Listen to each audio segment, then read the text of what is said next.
Hi, I'm Heather Andrews, and I am joining Suzanne Tilton, the Butterfly Lady, today on her page. And I want to thank you very much for inviting me to be with you, Suzanne.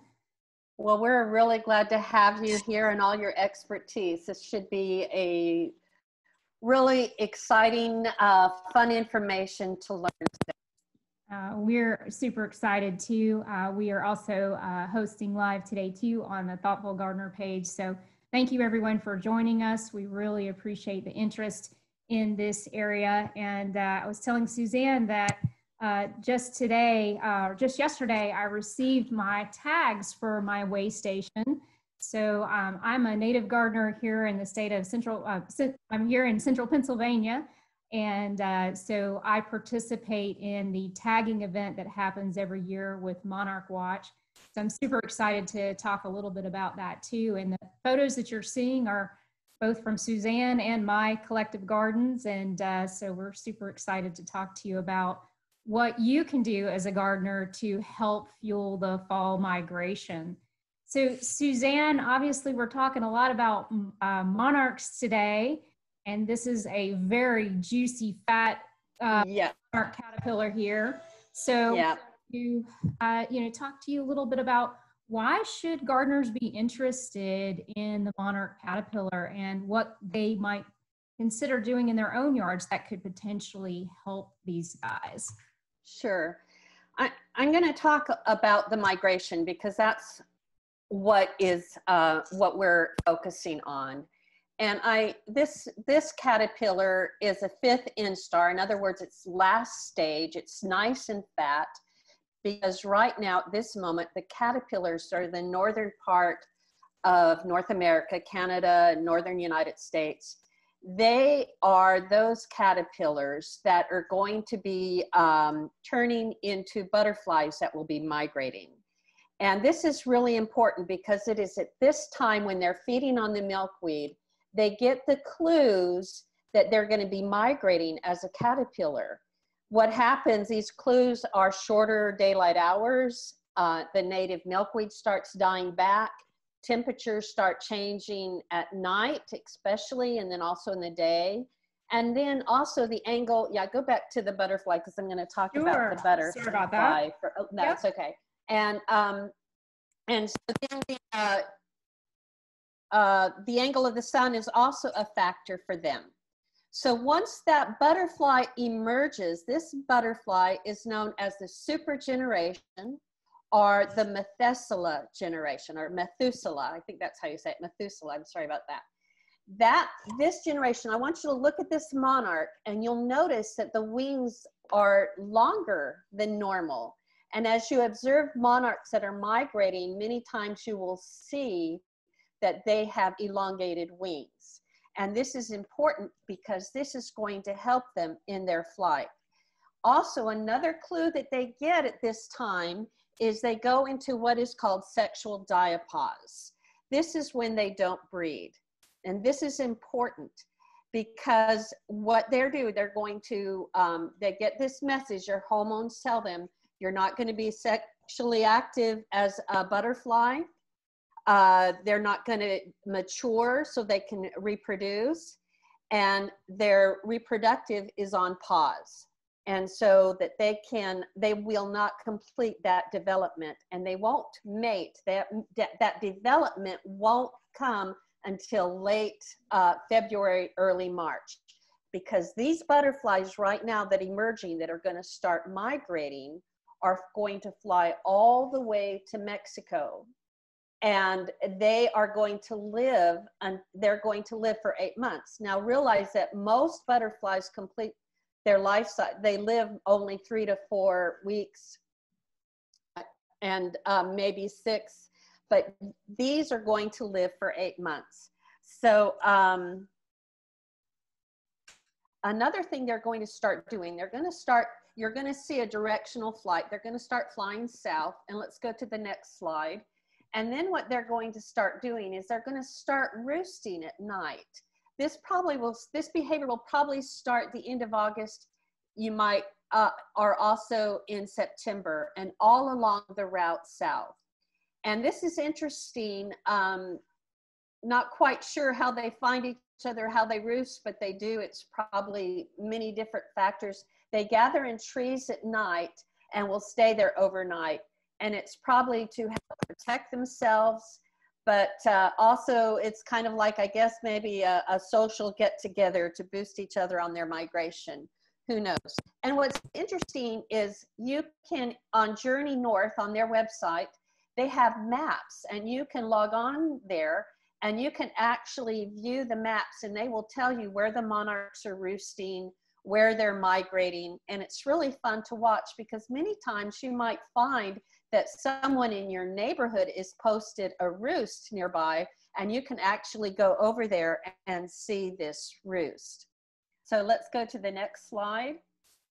So this is kind of estimated peak monarch migration, and you have to realize that this is determined by temperature and weather, so it can vary. But right about now is when the monarchs are going to start heading, those monarchs that emerge from these caterpillars up in the northern part are going to start migrating. And it changes as we go further south. As the weather starts to cool further south, those monarchs, so those caterpillars that emerge in the center part of the United States in the mid-September, they're going to be the ones that migrate south. Of course, this can vary a little bit, realize that. And so that just kind of gives you an idea of how the progresses. Okay, let's go to the next slide. And this is a map of the migration. And I do want to clarify that those monarchs that migrate from Mexico, they will, those Mexican monarchs will make it to Mexico and southern Texas, and they will reproduce, they'll lay their eggs, and they will die. So it is their children and their grandchildren and great-grandchildren that make it up through the center part and the eastern part of the United States and Canada. So it is their great-grandchildren and great-great-grandchildren that are going to be migrating back to Mexico. And this kind of shows you the routes that they migrate. For many, from all the way from Canada, it's 3,000 miles. So that's a long way to migrate. And what they need is they need fuel on this migration. So as caterpillars, they start to consume that milkweed, so their fuel is stored in their body, and when they turn into a butterfly, it's still there. But as a butterfly, they have to consume a lot of nectar to give them the energy. They have to accumulate fat from the nectar, so they'll have the energy because they have all this way to travel. And let's go to the next slide. So I love this. There have been evidence that monarchs travel 100 miles a day. It's an average of 50 to 80 miles a day, but they've also been known to travel 100 miles. That takes a lot of energy. And what allows them to do this are the thermal winds that they will catch, especially those monarchs that travel on the eastern coast. They will go over the Appalachian Mountains, and they'll catch those thermal winds there, and that will help speed them and get them along so that they can travel. Okay, let's go to the next slide. This picture is not mine. This was taken by Lorenzo Morales from Mexico. This was taken in northern Mexico in the state of Monterrey. And this is a migrating monarch. And I love this picture because you can see the elongated wings. That tells you it's a migrating monarch. But you can see its tongue, its proboscis, is starting to come out because it is flying over these flowers, and it knows that flowers are going to have nectar. Now, monarchs have what are called compound eyes. And so these eyes help them find the flowers. The first hint of flowers is their sense of smell. And monarchs can smell, from what I understand, a flower, and especially milkweed, from 2 miles away. So they'll first smell the flower. And as some of you know, like milkweed, common milkweed has this intoxicating aroma to it. And they will smell those flowers. But then the next clue is their compound eyes. they see ultraviolet rays. And in the middle of the flower, you'll see that daisy type, that center of that flower, it gives off colors that our human eyes cannot see. But the compound eye of the monarch can see these ultraviolet rays, and it helps it to find and zoom in on the center of that flower where the nectar is. And nectar, I think Heather mentioned this, nectar is what fuels the migration. This is what they need to get to Mexico. And so that, and for them not only to get to Mexico, but to survive the winter. Because once they're in Mexico, they don't eat all that much. So they need to really store up all their way down to Mexico. And that's why we're here. We're here to talk about what you can do to help them all along their way. So I'm going to turn it over to Heather because she is the plant expert and she's going to talk about what exactly we can do. Thank you so much. That was so fascinating. It's unbelievable the journey that they take. I still question, Suzanne, how do they know where to go? So how do they know how to get to my garden, their great-grandchildren, and how do their children and great-grandchildren know to go back? I think it's just a fascinating question that we really don't know the answer to, right?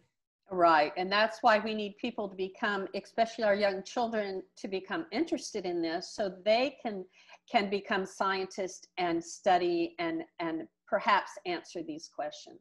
Absolutely. So I want to talk a little bit about who are the pollinators. Obviously, you know, I think there's been a huge emphasis on honeybees, and while they're very important, they're not the only pollinators. In fact, the super pollinators really are the native bees that probably also are coming to your yards this summer. So, you know, but there's a misperception that they're the only ones, that bees are the only things that pollinate flowers. If you are, if you've eaten any kind of food today, you definitely want to think a pollinator. 80% of all of our food is pollinated by one of these animals, whether it's an insect like the monarch butterfly, birds, bats, and bees. And these are crucial to our food supply. So during pandemic, gardening became the #1 hobby in the United States. And I think there is a huge interest right now about what people can do to be sustainable, and also because of their concerns of the breakdown of the supply chain that did occur. So one of the ways that you can, and science suggests that you can grow more food, is to plant things to attract pollinators. I did this sort of intuitively as a child. My grandfather, Andrews, I was one of 12 grandchildren. He always had an acre garden with honeybees. And I intuitively figured out that if I could attract those bees to my garden, that I could grow more food. And so that's how my pollinator gardens got started. But I quickly became aware of the plight of the monarch butterfly. I wanted to obviously be able to do something in my own backyard that would help the cause. I was telling Suzanne earlier, I listened to a TED Talk today from a scientist out on the West Coast, and just in the 1980s, 4 million monarch butterflies would make the migration every year. Last year, which would be just, you know, the last migration, only 40,000 made that journey. So we definitely can do our own, you know, take care of ourselves and the pollinators by thinking about what we can do in our own backyards. And probably the question I get the most, Suzanne, is, do I need a really big area to have a pollinator garden? And the answer is absolutely not. You can see here what is lovingly referred to as the hell strip. This is not my picture, but I think if all you have is the area between the sidewalk and the street, that's a great way to potentially start thinking about pollinator gardening. It's a real pain to have to just cut that one little strip of grass, but there are host plants that you want to think about for your butterflies that you definitely want. So milkweed #1 for your monarchs, and there are multiple kinds of milkweed, right, Suzanne? Yes, there's several different, there's at least here in North America, 70 different species of native milkweeds.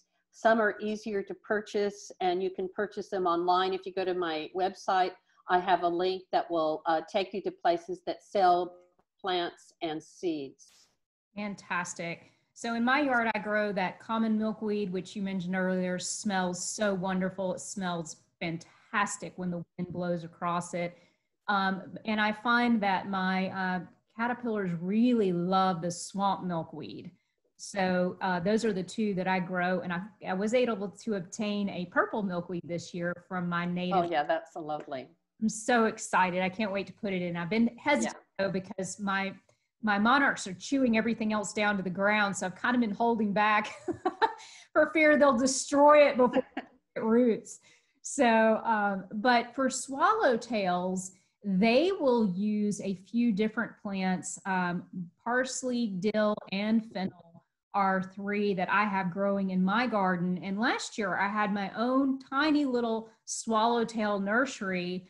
But this year I've had so many nestlings that the birds have figured out that that's a great place to go for nature's hot dogs. And I find that a lot of my swallowtail caterpillars have been disappearing. Yeah, I've been getting a lot of people will message me and with a picture of their dill or their fennel. In fact, this just happened yesterday. One of my friends said, "What is this on my parsley?"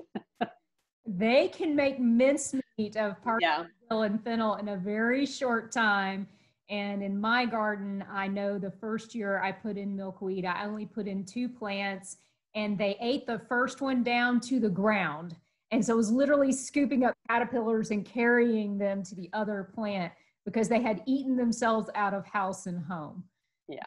Certainly, milkweed's gotten a lot of attention. I think what we want to focus on is really the last leg of the race. So we are kind of in 4th quarter, if you want to call it from a football standpoint. I was a runner in college, so the 4th leg of the relay race is getting ready to run. And what can we do as gardeners and as homeowners to help that migrating population right now? And the best thing you can do is to plant native flowers that will bloom through the fall until the monarchs have made their way south. And so I like to call it a symphony of blooming flowers. We're, again, sort of in that 4th quarter. It's definitely not too late. So that's what we want to focus on today. So I want to show you kind of this is my way station. If you are interested in looking up the way stations, you can go on monarchwatch.org. There are 30,000 way stations in North America right now, and mine is called Caterpillar Haven. You see on the left there, common milkweed, and this is a monarch caterpillar that is molting. It's a very exciting time in the garden when I can capture this. I have to really pay attention though, but usually I find them hanging upside down in a J or a C shape. That usually happens for about 12 hours, and then I will usually see them go limp right at the last second, and that's when you want to have your camera ready. I'm sure you've got to experience this a lot, Suzanne, in your garden. Yeah, I've seen it hundreds and hundreds of times, and I never get tired of watching this process. It's like watching a baby being born or something. It's just so exciting, but they're quite vulnerable in this first hour, right? Very vulnerable, yes. So you definitely want to keep an eye on them. Parasitic wasps can come and pierce their soft chrysalis for that first hour. So I do kind of like hang around the garden and even sometimes take a chair and a book down there just to make sure they're okay. I've even resorted to putting some netting that I would normally use for keeping out bugs when I'm starting new transplants, sometimes over the plant if I can't babysit it, just because, you know, I do not want them to be parasitized. And I know some people bring them in, but we know from the research, Suzanne, right? If they're brought inside, not as many of them make it to Mexico, right? Well, you can, I think that that's another discussion. But if you're going to raise the butterflies, I suggest you raise them in an environment that is as close to nature as possible. So that would be outside on your porch in a protective environment. Right. So yes, I think it is best to breed them outside. If you breed them outside in their natural environment, they're going to be more healthy and able to migrate. Yes. So that way they get those cues too about when to start molting and when to emerge from their cat. Exactly. They need to have that rhythm, that day-night rhythm. That's the clue that tells them it's time to migrate. If they're indoors, they won't get that. Right. So that's definitely something you want to think about. On the left here is swamp milkweed, and this was in my garden last year. And I was able to capture the emergence of this beautiful monarch. I, again, usually keep an eye on my chrysalises when I can find them. They're very clever at hiding them. I happened to see 4 this week that were on plants that they shouldn't be, on my okra, on my peach tree. But I have this little rock ledge, so they do love to put their chrysalises here so they're protected from the weather. I do have some every year that come to this same spot because it's a really nice place to hide. And usually they are there for a couple of hours, right? It takes a while for their Yeah, it takes a few hours before they're able to fly. Yeah. Yep. And then I say they fly around like drunk monkeys. They're so excited that they have wings and they're able to fly. It's really amazing. This is like one of the best things about being a gardener. I have about 40 caterpillars in the garden right now that my niece and I counted over the weekend, and 4 chrysalises as well. So I'm hoping that we'll have a lot of new videos soon of all of these guys emerging. So we want to talk a little bit about some of those plants. You just mentioned, Suzanne, that you got called about what the heck is eating my plant. I certainly have gotten that call too. I have to say, I love watching swallowtail caterpillars eat. I think they're hilarious, how they will just literally mow down a piece of fennel like that. But it's why you definitely need more than one plant in your garden, because they can mow down these herbs pretty quickly, right? Yes, exactly. So, and this is one of the fall plants that I see a lot of visitors, both butterflies and bees right now. This is called Joe Pye weed. Now, I'm going to lobby, Suzanne, that these native pollinator plants need a name makeover. Yeah. And you're right, because the word weed discourages people from planting the flowers because they think it's a weed. But you have to understand that the word weed doesn't necessarily mean that it's a bad thing. Absolutely. And Tina, I can see you're raising your hand. We will definitely answer your questions at the end. And that is the challenge, is a lot of the native plants, when you go to your native plant nursery, are going to include the word weed. Don't let that turn you off. A lot of our plants were named by settlers who were interested in, obviously planting gardens to sustain themselves. So they considered these things weeds, not understanding that attracting the pollinators would increase their yield. And by day, Suzanne, I'm a clinical researcher, and data has shown that if you can plant these type of plants with your vegetable and fruit gardens, you can increase your yield by 30%. So it's definitely worth doing, even if you're just a vegetable gardener, to put some of these plants in there. So you see both a yellow and a black swallowtail here, and you know what that one is, right? Because of the color. That's a spice bush. On the top is a spice bush, and the bottom one is a tiger, eastern tiger swallowtail. Fantastic. Thank you very much. So, so I have really put in a lot of fall native plants over the last year, trying to help the butterflies get back home. These are 2 of my absolute favorites. Meadow Blazing Star has been a Monarch magnet this year. There are different liatrices, but this one has been an absolute hit in my garden. Every time I walk outside, there are visitors on this one, sometimes multiple ones, as well as the boneset has been a very, very consistent attractor for all kinds of pollinators. So I do tend to see a lot of bees and wasps on that one, in addition to the butterflies. So, you know, and I will tell you that the boneset came to my garden because of a bird. I did not plant it there, and it is spread. It's really great. So sometimes you get lucky, and nature does the planting for you. Another huge hit this fall is definitely the bee.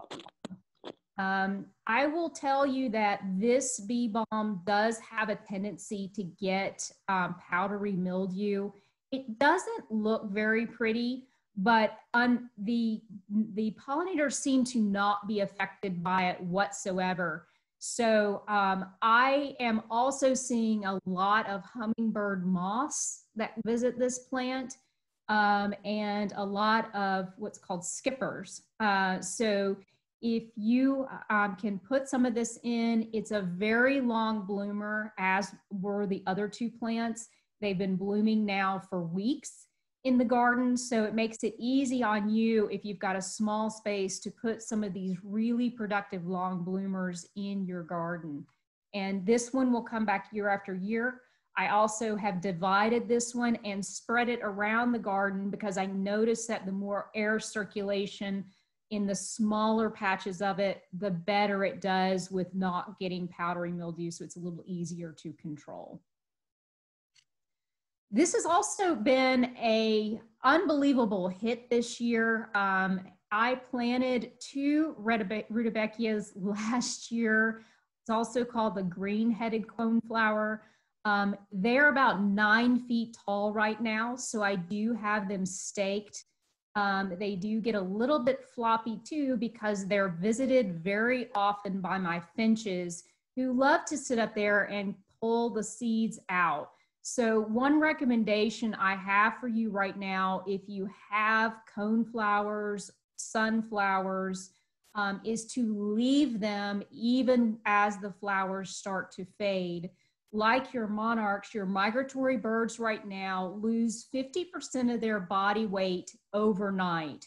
And your seed heads truly are what keeps them going. So it is really important to leave the seeds, even though they may not look pretty to you. Your birds will be very grateful that you did that. So I highly recommend that.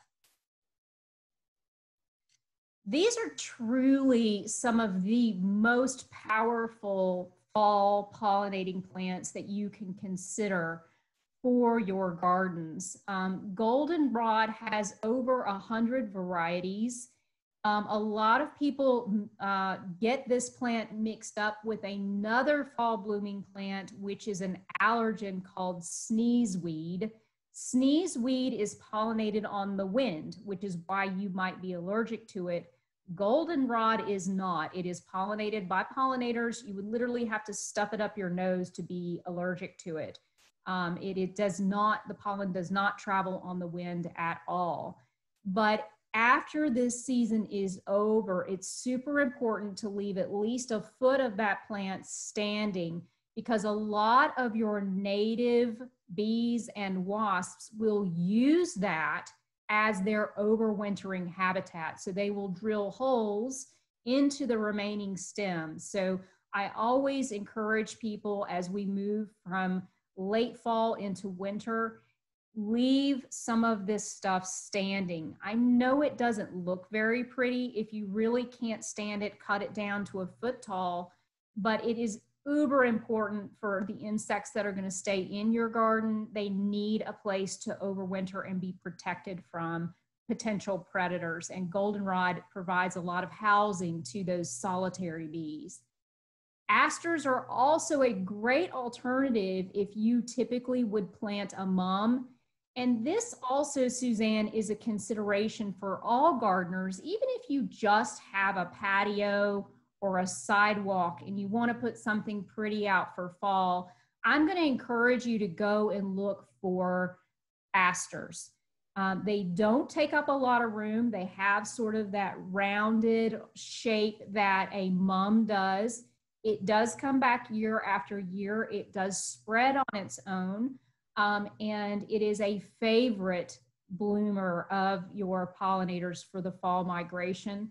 It will bloom for approximately a month, and I highly recommend them. They come in beautiful pinks and purples, so there's probably a color out there that would suit you, as well as a white wood aster, which will take some shade, which grows really just kind of randomly throughout my garden.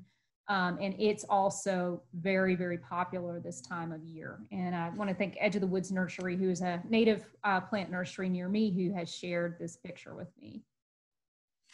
So here are my tags. Yay! So as I indicated, they came yesterday. Monarch Watch is a nonprofit that people like myself belong to. You can get onto their website and register your garden as a way station. It's not very complicated. These were the 2019 numbers, over 29,000 registered way stations in North America. You can see the majority of them tend to be in Texas and then on the East Coast. So if you're joining us from Central US or West, one thing that the newsletter did say this year is they need more taggers in the Midwest. So if you are a Midwest resident, you don't have to have a pollinator garden to request tags. Just about 10 minutes from me is a butterfly garden, and I could go there and tag their butterflies if I wanted to. It does tell you based on your latitude when you should start tagging. So for us here in central Pennsylvania, we'll be tagging the last week of August. So my super generation will be born in the next couple of weeks. Those will be the butterflies that I will be tagging. I did participate last year. I did it by myself. I'm hoping to have a few garden helpers this year. I caught 9 and tagged them. So it's really a lot of fun. You can go on and look up your numbers and see if anyone else has seen your butterfly. If you see a butterfly with a tag, I highly encourage you to take a picture of it, as I've done here. And what you can do is go on to Monarch Watch and you can tell them where you saw that butterfly. So if my butterfly comes down to your house in Texas, Suzanne, you would put that number in the computer and tell Monarch Watch, I saw it at this day, at this time, and they record that information, and then I can go on and look it up and see if my butterfly has made it south, which is really very cool. And I would like to add that it is because of this tagging program, the citizen science tagging program, is how they found in 1975 where the monarchs overwinter. Because up until then, they knew that monarchs migrated south, they just didn't know where. And so they started tagging them in 1974 and trying to find them. And it was in 1975 when they discovered these monarchs. Some of the Mexican citizens there that they had asked had found these monarchs with tags. And so it is a very important program that gives a scientist a great deal of information about the migration. That's really exciting. And what is really fun about that story, there's a great little documentary on Netflix if you want to share with your children. It was children that were tasked with tagging butterflies. And so it's a really cool story and a very interesting way to get children involved as a citizen scientist and help out with the migration by helping scientists understand where the butterflies are originating and where they're ending up. So it's really very cool. I wanted to share too a picture of the weather map last year. That yellow stripe you see in that picture is a cloud of butterflies, which is unbelievable. So we're really excited here in the Northeast. We had a very cold, wet spring, and then butterflies were really late. And so I was really concerned. I felt like a kid at Christmas time. I had set out the cookies for Santa and Santa wasn't coming. So my common milkweed, actually almost all the flowers disappeared, Suzanne, before I got my first butterfly. It was right at the end. So we were really excited to see them, but they've made up for lost time, and I have more butterflies than I've ever had. So, so I think that is wonderful. Migration this fall.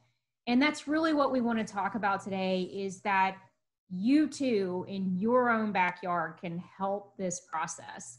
Not only can you grow flowers that will be beneficial for your garden and its production if you're a vegetable gardener, but in addition, you will be able to help this migration and give them food all along the way. So if you can think about it like a pollinator hedgerow, if we all start connecting these hedgerows together, all of a sudden we've got pollinator corridors, and these corridors can really help make this fall's migration a success. So we would really be very grateful if you would consider putting those in,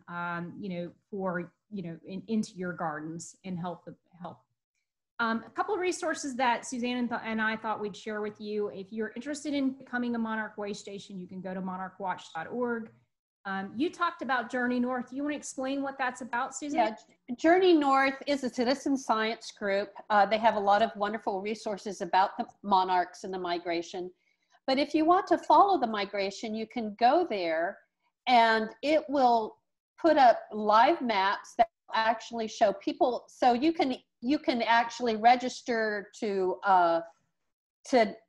report when you see monarchs. And so there are people all over Canada and the United States that go on this website and report when they see a monarch or when they see monarch clusters.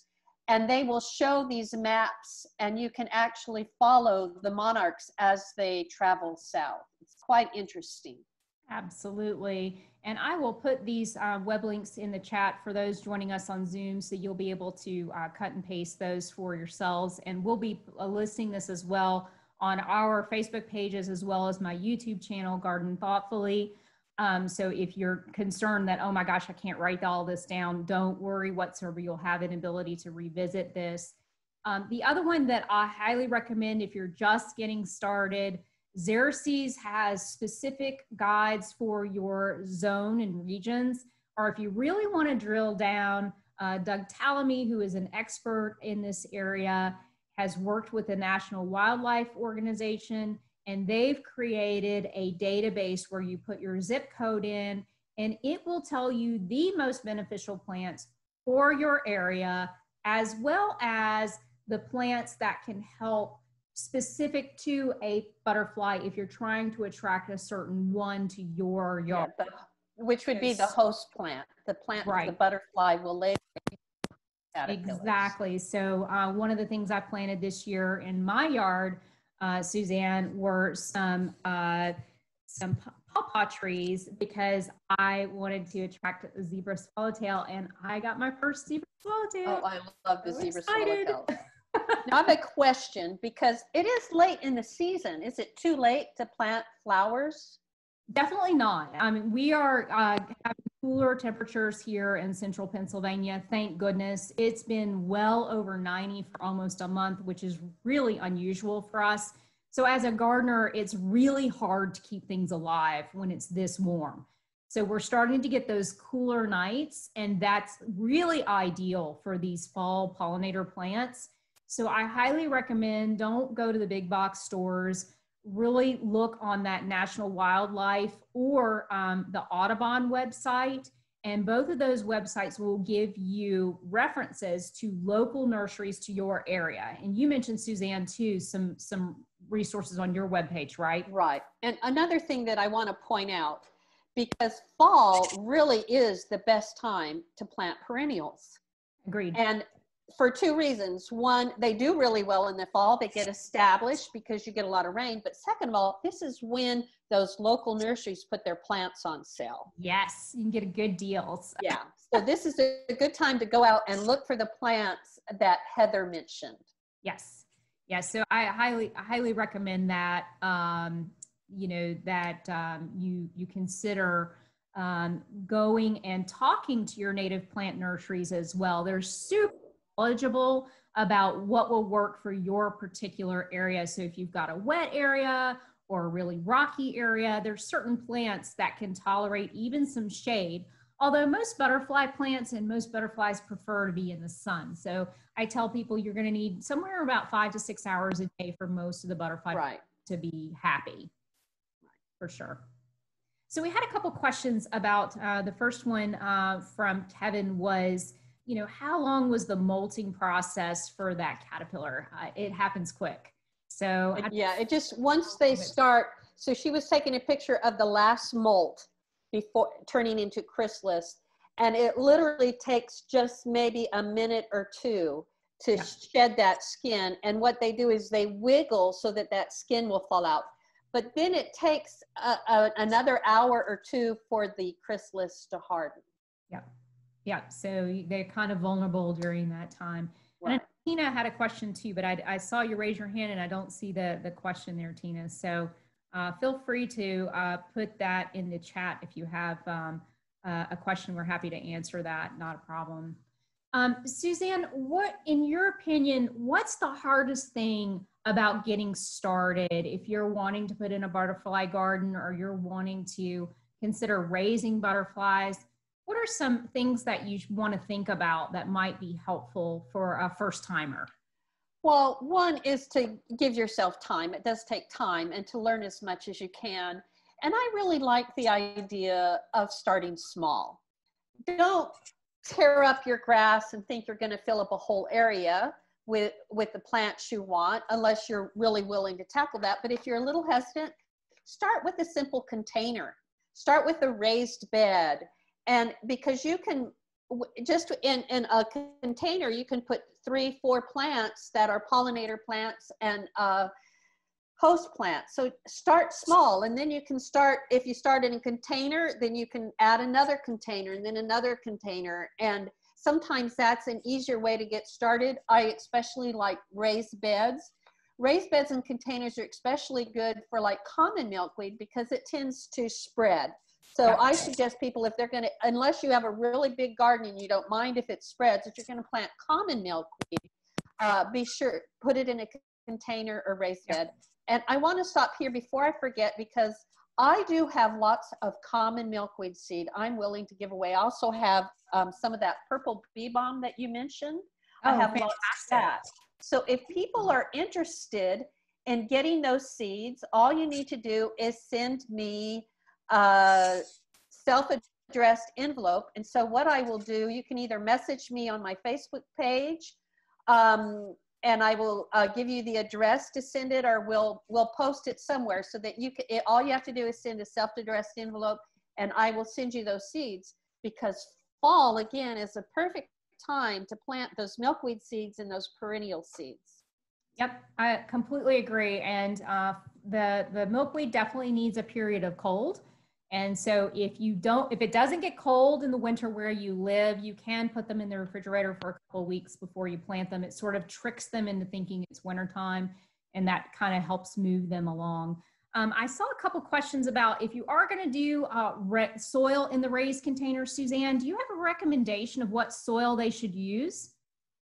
Oh, you're probably better than me at that, but I just, you know, I just go to the garden center and whatever I can find and put on sale. But I will tell you, I do enhance it with compost.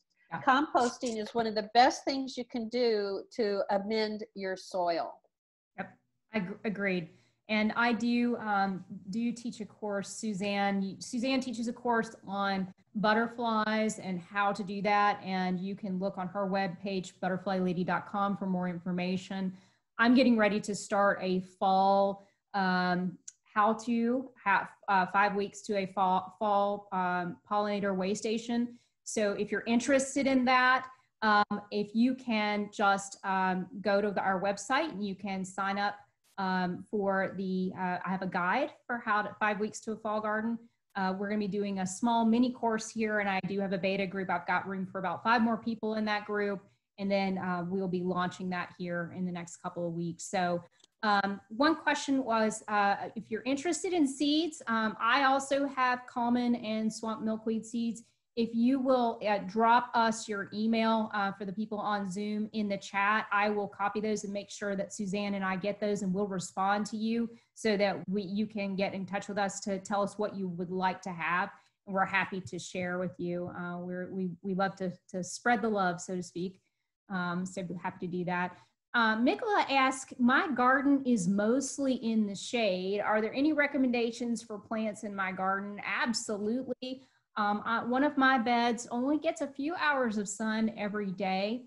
And there are a couple of things that I plant. Now, I'm in central Pennsylvania in zone 7A. And so if you are not in my zone, I would recommend you take a look at the Xerces website or the National Wildlife Federation.org native plants. They can tell you specific to your zone. But I grow that pretty bee balm that you saw. It doesn't take full sun. I do have some swamp milkweed that gets shade in the afternoon. Ironweed is in that bed, and the boneset is in that bed. So those 4 are in that bed, and I have tons of pollinators that do come over there. So do check with your native plant centers too. They might have some additional recommendations for your area of what would do well there. So, we do see a couple of requests. So thank you. We're happy to get you those seeds. Yeah, and I went ahead and put on the chat my address. If you're interested, Perfect. Go ahead and send in a self-addressed envelope. Absolutely. So yes, so question from the audience is, will this be recorded and will it be shared later? The answer is absolutely yes. We're recording it live, and we'll be putting it on our respective Facebook pages as well as my YouTube channel, Garden Thoughtfully. So and I think what I'll do is I have made a video, and I should just go ahead and share it. I don't feel real comfortable making videos, but I'll go ahead and share this video on how you can make a Monarch way station in a container. Awesome. A real big one. But I will share that with Heather so she can put that on her YouTube page. Fantastic. That would be great, Suzanne. We really appreciate that because we do get a lot of questions about that. I was just at Mount Cuba Center a couple of weeks ago. Mount Cuba, if you ever get the opportunity, is in Delaware, just near Philadelphia. And the woman who founded that garden was part of the DuPont family. She literally transformed a cornfield into a garden in 30 years, which is incredible. I do love too that she had little mailboxes for her garden helpers, and she would put little notes for them about what they needed to do that day. I want one of those. Can I get one of those? But you know, put out a sign. You know, you talked about, you know, your little garden on the street. Just put out a Yes. little sign and say, as you walk by, pick some weeds. Yeah, exactly. Don't pick the flowers, but I've actually done that. It's really gets an obsession. I'll be waiting somewhere and I'll see some weeds and I'll start pulling them. And I thought, oh, people are going to get the wrong idea, you know. So I'm going to repost for Pixel was asking where is the address for, it's in the chat, Pixel. But what we'll do, I see your email address there, Pixel. I will make sure that we get the opportunity to send you guys a follow-up email with our information. So don't worry if you're not seeing it in the chat, we'll make sure you get it. Definitely. But what I was going to say about Mount Cuba is so inspirational because they had pots with native pollinator plants, and not only were they super attractive, but they were covered in pollinators. So you don't need a giant yard to do this, but certainly Doug Tallamy talks about if you do have a yard, think about your yard being, you know, a area rug, not wall-to-wall carpeting. And what you were saying, Suzanne, really rings true is we want to encourage people to maybe consider this fall taking some of that lawn out and putting in a pollinator garden. And, you know, there's always this worry that it's going to look messy or fussy or it's going to be difficult. You know, pollinator plants really are pretty non-fussy. Now, they're not no maintenance though, right? So we want to set the right. Right, but once you get them established, it really doesn't take a lot of work. And another thing, if you get that Monarch way station sign and you put that in your yard, in your front, all of a sudden your neighbors become very interested in what you're doing and become tolerant if it does become a little messy. Right. So that is one thing that we definitely talk about here is you want to think about, you know, just like a normal garden, give people some borders or some paths so they understand that it's not just weeds. It's actually meant to be that way. And so you can make a formal garden with native pollinator plants by creating some boundaries. So it takes people's eyes into the bed and they understand that, oh, it's supposed to be like that. But you can make it look very, very structured, actually, by creating, you know, either fences or rocks or other areas to define the border, make it look more organized. Now, that's a good idea. Yeah. So, Mikola, I saw your message. We will definitely give you some more information about the seeds and how to request those. So just from, you know, a parting thought, Suzanne, you know, and leaving people with some hope here, it looks like we're going to have a really big fall migration this year. And I'm super excited about seeing my butterflies head your way. You know, if people want to put in a garden and they're not sure exactly what would be the right thing to do, what's the best way for them to contact you if they're interested in learning more about butterfly gardening? Well, I have a Facebook page, Butterfly Lady, and you can message me on that. And I post all kinds of information on how to garden. Also at my website, butterflylady.com, I put a lot of information about butterfly gardening. And I will type my email in here too. So if you want to email me, you're welcome Perfect. to email me. Perfect. And same here, my garden page on Facebook is called The Thoughtful Gardener. Thoughtful Gardener is my, if you're looking at the hashtag, I put up every day videos of my own garden as well as helpful articles and tips as they come across.